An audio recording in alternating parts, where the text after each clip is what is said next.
Olá, queridos casais. Esta é a mensagem que seria dada na noite do jantar e que o nosso tempo não permitiu.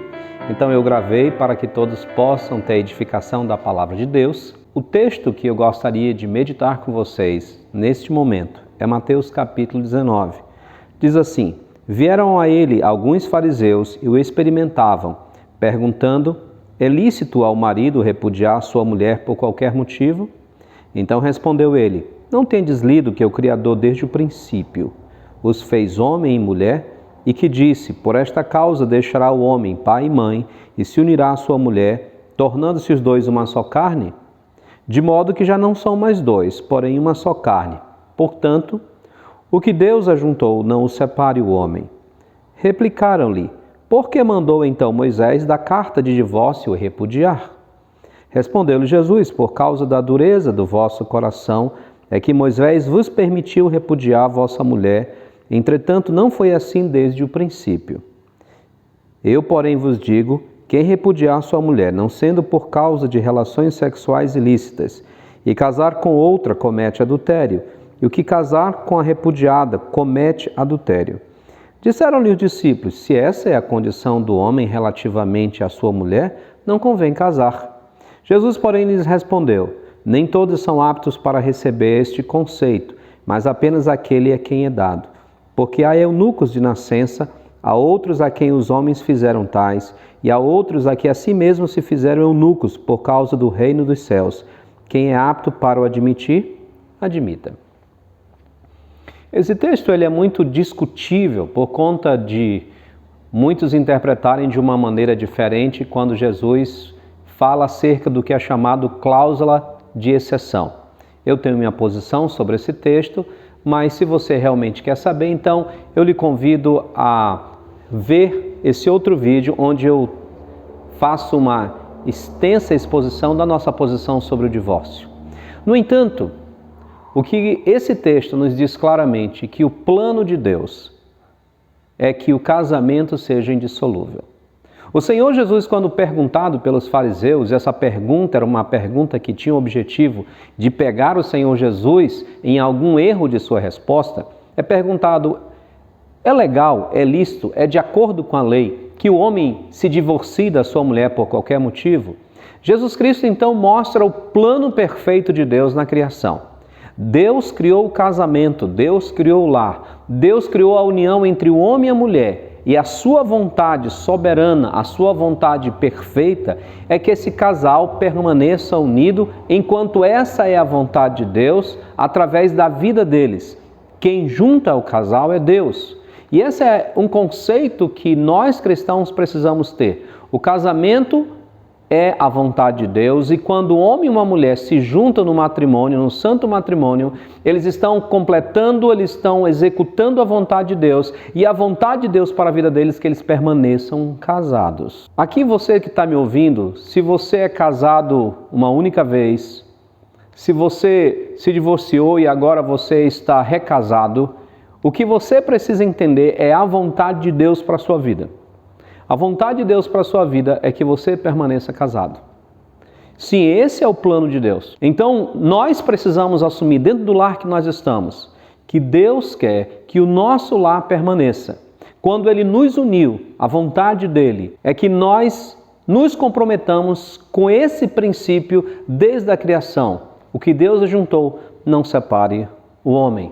É incrível como muitos lares cristãos tem uma ideia totalmente mundana e antibíblica de que se o casamento não der certo, então é melhor separar-se do que viver infeliz. Não, essa não é a solução bíblica. A solução bíblica é reconciliação para ser feliz, para ser de acordo com a vontade de Deus. Essa é a ênfase de Paulo quando ele está falando em Romanos capítulo 12, ao falar o seguinte: para que experimenteis, para que vocês possam provar qual é a boa, agradável e perfeita vontade de Deus. O que Paulo está dizendo ali não é que a gente vai numa expectativa, numa situação, nós estamos aguardando a vontade que é boa, perfeita e completa de Deus. Não, ele vai dizer o seguinte: você já sabe qual é a vontade de Deus. Então requer que você obedeça à palavra de Deus. E você vai descobrir que ao obedecer à palavra de Deus, essa vontade de Deus sempre foi boa, agradável e perfeita. Então o casal crente precisa ter essa concepção bíblica de que seu casamento é a vontade de Deus e que a vontade de Deus para o seu casamento é que ele permaneça indissolúvel. A única forma de separação aceita pela palavra de Deus é até que a morte os separe. É assim que Deus fez a criação, é assim que Ele determinou para o lar e é assim até hoje.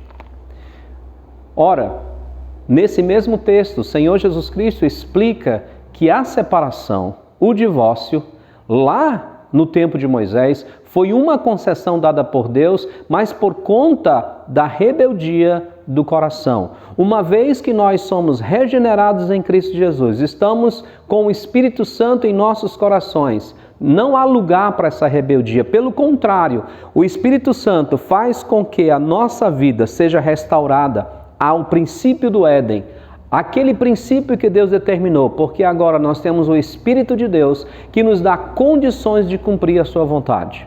Quando um casal, seja ele crente ou incrédulo, mas aqui como eu estou falando especialmente para pessoas que confessam Jesus Cristo como seu Salvador, decide se separar, com certeza nós estamos lidando com um problema de dureza de coração. O pecado no coração faz com que a gente endureça e não perdoe, e não mude de vida, e não procure a forma bíblica para a permanência do lar. Muitas vezes, como eu falei durante toda a semana, há muito egoísmo, seja orgulho, seja acusações, seja o tipo de situação que for. É produto do pecado, é produto da dureza do coração que vai minando essa resistência, que vai minando essa boa vontade, que vai minando esse propósito de cumprir a palavra de Deus. Porque quando eu coloco os meus interesses, a minha vontade em primeiro lugar, com certeza eu vou me sentir injustiçado, eu vou me sentir desprezado, eu vou me sentir como uma pessoa que não sou feliz e que a única solução que eu tenho é essa, me separar. Mas quando eu me coloco nas mãos de Deus, eu confio na palavra de Deus, eu confio que aquilo é verdade, então eu deixo nas mãos de Deus para que Ele resolva, tanto trabalhando a minha vida, como trabalhando a vida do cônjuge. É assim que faz um casal que está procurando a vontade de Deus. Meus queridos, quando um casal resolve se separar, eles estão cedendo para a vontade da sua carne, porque a sua carne milita contra o Espírito, batalha contra o Espírito, estão cedendo para a filosofia do mundo, porque é o mundo que tem essa filosofia desde Adão, de que se você não é feliz, para que continuar casado? Se vocês não vivem bem, para que continuar nessa tortura? Ao invés da palavra do Espírito. E também é ceder para a vontade de Satanás, porque Satanás, desde o Éden, é ele que tem esse desejo de separar os casais. Então, quando o casal crente permite que na sua mente e no seu lar essa expressão chegue e essa decisão seja tomada, vamos nos separar, eles deixaram que esses inimigos terríveis da vontade de Deus vencessem no seu lar. Deixaram que Satanás, que o mundo e a sua própria carne vencessem. A dureza de coração venceu.